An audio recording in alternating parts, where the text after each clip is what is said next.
Don't want any explanations వినందే నేను ఎందుకు ఇలా అయ్యానో ఎలా తెలుస్తున్నాయా? ఏం వినమంటారా? తమ్ముడు బీకం తోతున్నాడని చెప్తే పగలబడిన విన ఆ పనికిరాని పెద్దలకు ఏం సమాధానం చెప్పంటావు?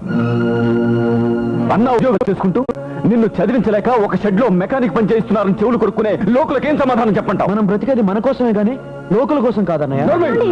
బాబు కొట్టని వదిన, ఆవేశం చల్లారితే నా ఆవేదన వింటాడు. ఏమిటో అది అబద్ధం కప్పించుకోవడానికి ఇంకో అబద్ధం చెప్తావు, అది మేము నమ్మాలి అంతేగా? అబ్బా, అసలు కారణం వినకుండా ఏమిటండి గొడవ? అవును బాబు, చదువు మానేశాడంటే ఏదో బలమైన కారణం ఉండుంటుంది.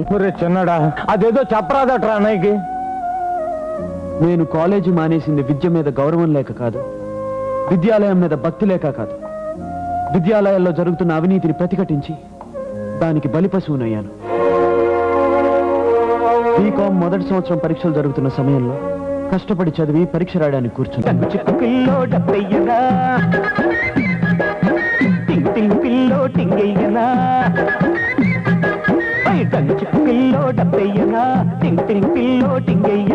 టింగు రంగు బుగ్గల్లో ముద్దయ్యనా, ముద్దు జారిపోకుండా బుట్టయ్యనా, డగ్గు చిక్కు పిల్లో ఓ యప్ప కుర్ర పిల్ల.